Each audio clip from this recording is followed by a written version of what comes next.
There's a man in your neighborhood. Maybe you've seen him.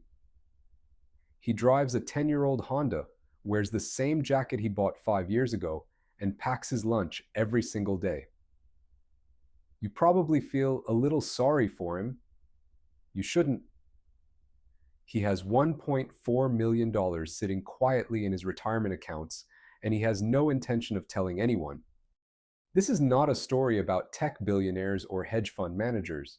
This is a story about the invisible rich, the people all around you who look completely, unremarkably ordinary and have somehow built seven-figure wealth on salaries you'd recognize from your own life. And here's the part that should make you stop scrolling. There are approximately 22 million of them in the United States alone. 1 out of every 12 American households has a net worth of at least $1 million. Not celebrities, not executives, teachers, engineers, accountants, the woman who fixes your taxes every April, the guy who coached your kid's soccer team for 15 years. They're everywhere, and almost none of them look the part. So how did they do it? And why does almost no one talk about this? The answer starts with a book written nearly 30 years ago, and a quiet, devastating idea that most people still haven't absorbed.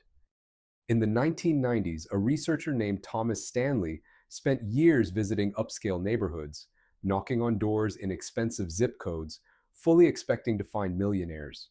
What he found instead was something that quietly broke his assumptions apart.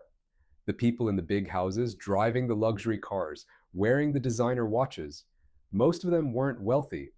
They were performing wealth. They were spending every dollar they earned, and sometimes dollars they hadn't earned yet.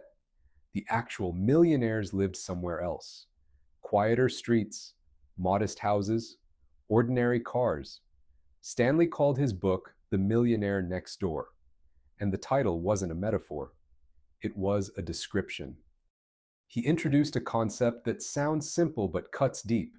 He called the big spenders UAWs, underaccumulators of wealth, high income, low savings, all image, and on the other side, the people quietly getting rich, PAWs, prodigious accumulators of wealth. What separated them wasn't how much they earned. It was the gap between what they earned and what they spent. That gap, that space between income and spending, is where wealth is actually built. And for the people in this story, that space was protected like it was sacred. Let's start with a teacher, because if there's one profession that almost no one associates with wealth, it's this one. The median salary for a K-12 teacher in the United States is around $61,000 a year. That's not a number that screams financial freedom. And yet, teachers appear in the top 5 most common occupations among American millionaires, repeatedly across multiple large studies. The answer to how starts with something most people drastically underestimate: the pension. A defined benefit pension is exactly what it sounds like. Your employer promises to pay you a set amount every month for the rest of your life after you retire. For a teacher who spends a full 30-year career in the classroom, the present value of that guaranteed income stream can exceed $1 million. That's a $1 million asset most teachers don't even think to count. But the pension isn't the whole story, because the teachers who end up genuinely wealthy aren't just collecting a pension, they're also investing on the side, quietly, for decades. And that combination is where the real numbers start to emerge. Imagine putting away $500 a month into a retirement account that earns around 10% annually on average, roughly what the S&P 500 has returned over the long run. The S&P 500 is just an index of the 500 largest American companies.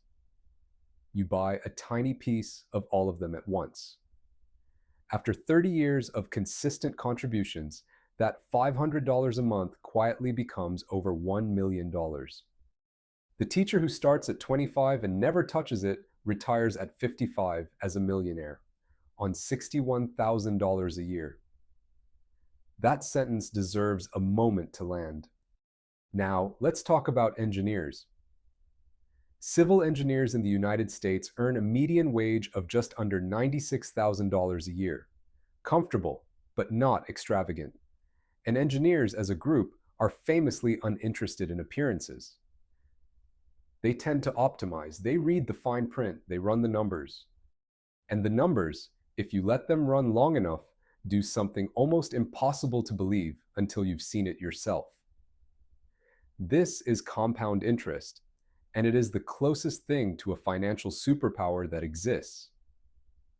Compound interest means your earnings generate their own earnings, which generate their own earnings, and the whole thing snowballs over time. An engineer who maxes out their 401k starting in their late 20s and never touches it can realistically retire with $2 or $3 million on a salary most people consider average. The math isn't magic, it's just patience applied over time. The Ramsey Solutions organization surveyed 10,000 millionaires, the largest study of its kind ever conducted in the United States. What they found repeatedly was that the number one wealth building tool wasn't real estate, wasn't stock picking, wasn't entrepreneurship, it was the 401k. The boring, automatic, easy to ignore retirement account that most people set up once and never think about again. By early 2024, Fidelity alone reported over 420,000 401k millionaires on its platform, most of them ordinary wage earners. Now let's talk about accountants, because this one has a certain beautiful irony to it. Accountants and CPAs are among the most overrepresented professions in millionaire surveys relative to how many of them actually exist in the population. They know exactly how taxes work, and they apply that knowledge to keep more of what they earn. A Roth IRA is a retirement account where you invest money you've already paid taxes on, and then everything it grows into is yours tax-free when you retire.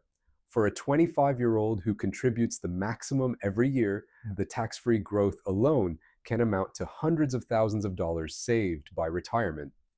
Accountants know this, and they use it. Accountants also tend to be deeply unimpressed by luxury goods. They've seen the numbers. They know what a $50,000 car actually costs.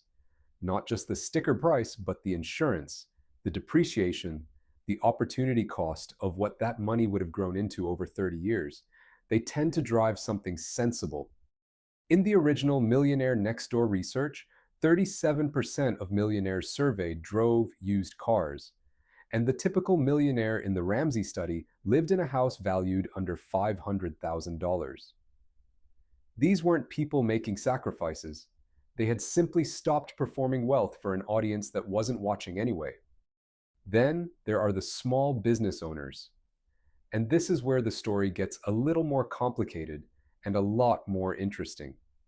Self-employed individuals have a median net worth roughly 4 times higher than wage-earning employees. 4 times. That gap comes from something specific. Business owners can build an asset, not just earn a salary. Every year the business runs profitably, it becomes more valuable. Some of them sell that business eventually for 7 figures. Others quietly extract income and invest the excess for decades. But from the outside, it looks like struggle. From the inside, the equity is compounding. And then there are the retirees, the ones nobody talks about at all.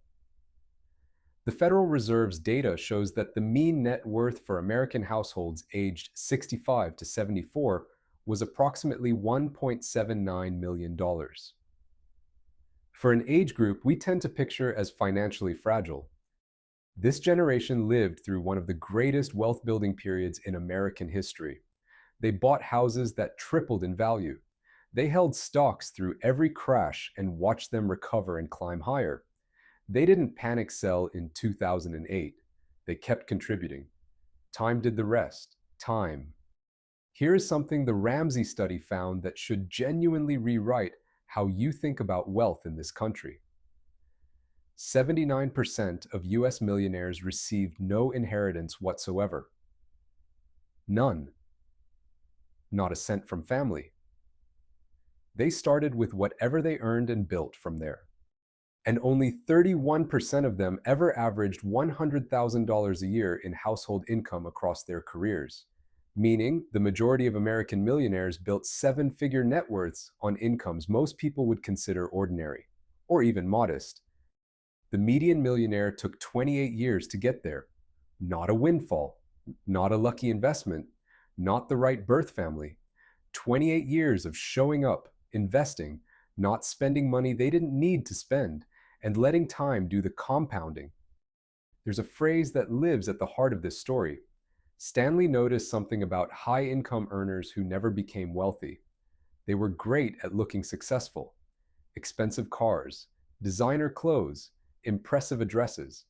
But underneath all of that performance, they had very little actual net worth. Income had been flowing in for decades and flowing right back out. Wealth is not what you spend. Wealth is what you keep. It's the difference between your income and your expenses multiplied by time. That's the whole formula. There's nothing else. Less than 20% of US millionaires attended elite private colleges. Most went to state schools or no college at all. The idea that wealth requires a particular credential, a particular zip code, a particular starting point, the data simply doesn't support it. Over and over, the research points to behavior, not background. And yet the myth persists, because the visible rich are everywhere in our culture, in the ads, on the feeds, in the television shows. They set the template for what success is supposed to look like. And chasing that template is exactly what keeps most people broke. The man in the Honda, the teacher with a 30-year pension, the accountant who drives a 6-year-old Camry, the retired couple in the modest ranch house holding $2 million in assets, none of them match the template. And all of them are free in a way the template chasers never quite managed to be. Over 75% of millionaires in the Ramsey study said the key was simply consistent investing over time. Not genius, not timing the market, not a secret strategy. Consistency. The same contribution, month after month, through good years and bad ones, through every moment when it felt pointless or scary or too slow. Let's go back to the man in the Honda. You saw him and made a quick calculation. Ordinary car, ordinary jacket, ordinary life. What you didn't see was 30 years of disciplined choices accumulating invisibly beneath the surface. You didn't see the retirement account he maxed out every year, or the house he bought in 1998 and never upgraded because the one he had was fine. You didn't see the lunches he packed, not because he couldn't afford restaurants, but because he had a different idea of what money was for. He was never trying to look wealthy. He was too busy becoming it. That's the whole story, really. Wealth, the kind that actually lasts, the kind that buys freedom and options and the right to say no, almost never looks like wealth from the outside. It accumulates quietly, in the background, in accounts that don't have logos on them, driven by habits so undramatic they barely register. The people who figured this out are already in your life. They're teaching your kids, filing your taxes, designing your roads. And they look, from the outside, completely, unremarkably ordinary. The only difference between them and everyone else is that they knew what the game was actually for.